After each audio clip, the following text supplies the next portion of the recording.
28 फरवरी 2016 सूबिया नाम की लड़की अपने घर के अंदर बंद इस खिड़की के पास खड़ी होकर जोर जोर से ये कहकर चिल्ला रही थी, मुझे बचा लो नहीं तो मेरा भाई मुझे भी मार देगा।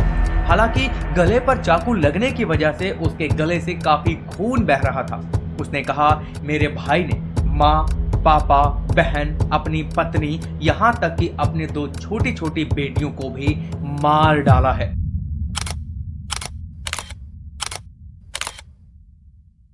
जब ये बातें उनके पड़ोसियों ने सुनी तो उनके रोंगटे खड़े हो गए और जल्दी से पहले उस लड़की को खिड़की को उखाड़ कर वहीं से बाहर निकाला जाता है।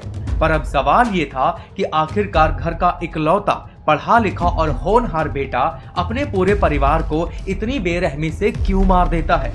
तो जानेंगे इसके पीछे की सारी कहानी विस्तार से, क्योंकि आप देख रहे हैं सीखो का ऑफिशियल शो क्राइम डायरीज। तो ये कहानी शुरू होती है महाराष्ट्र के ठाणे जिले के एक छोटे से इलाके से, जहां एक परिवार एक बड़े 2 मंजिला घर में रहता था। परिवार में माता पिता, 3 बहनें, एक बेटा हसनैन, उसकी पत्नी और 2 उनकी छोटी बेटियां भी थी। हसनैन परिवार का इकलौता बेटा था, पढ़ा लिखा और होनहार पर शांत स्वभाव का। उसने कॉमर्स से पढ़ाई की थी और एक कंपनी में नौकरी भी कर रहा था, जहां से वो 70 से 80 हजार रुपए भी कमाता था।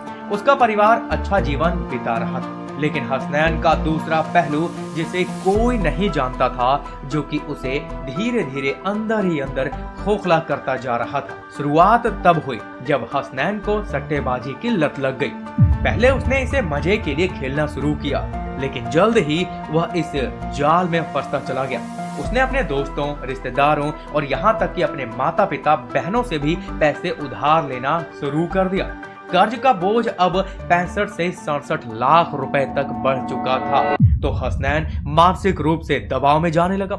इसी बीच उसकी सबसे छोटी बहन बतुल, जो मानसिक रूप से कमजोर थी, उसने अपने परिवार को बताया कि हसनैन उसके साथ यौन शोषण करता है।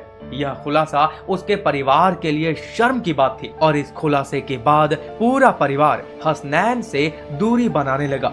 और यही बात हसनैन के मानसिक संतुलन को और ज्यादा बिगाड़ना शुरू कर देती है। और इसके बाद हसनैन का मानसिक संतुलन इतना ज्यादा बिगड़ गया कि उसने तंत्र मंत्र का सहारा लेना शुरू किया।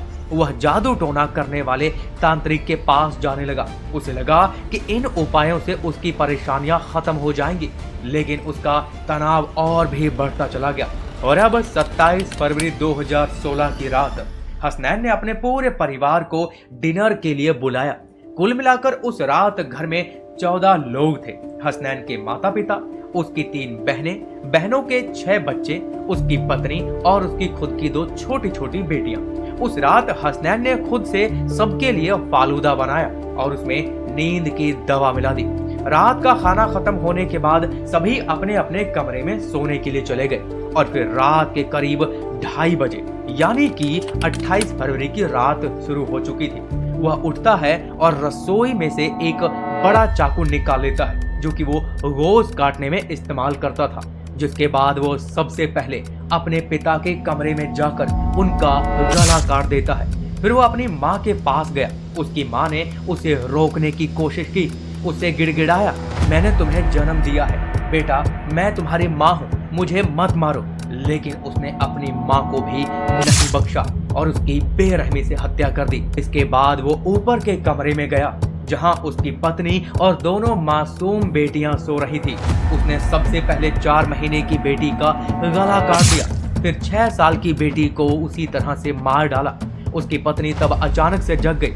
उसने अपनी बेटी की खून से लथपथ लाश देखी और फिर वो चिल्ला उठी, लेकिन हसनैन उसे भी नहीं छोड़ता है, बेरहमी से उसकी भी हत्या कर देता है। फिर उसने अपनी बहनों और अपनी बहनों की 6 बेटियों को ठीक उसी तरीके से मार डाला। यह सब इतनी खामोशी से हुआ कि किसी को बचने का मौका ही नहीं मिला। लेकिन इसी बीच उसकी बहन सूबिया किसी तरह से बच गई, लेकिन हसनैन ने उसके गले पर चाकू से वार कर दिया था, जिससे खून काफी बह रहा था।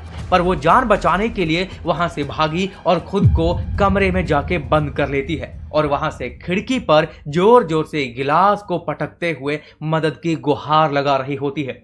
पड़ोसियों ने उसकी आवाज सुनी तो खिड़की को तोड़कर वहां से बाहर निकाला। फिर पड़ोसियों ने तुरंत पुलिस को सूचना दी।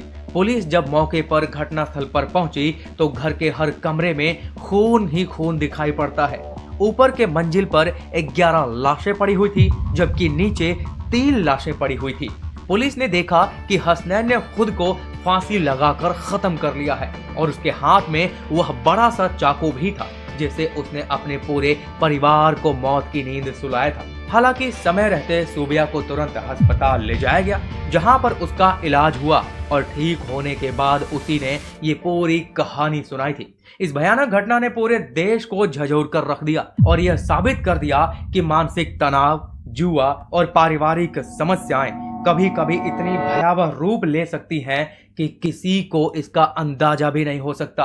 खैर, आपकी क्या राय है इसके बारे में फीडबैक में जरूर बताएं।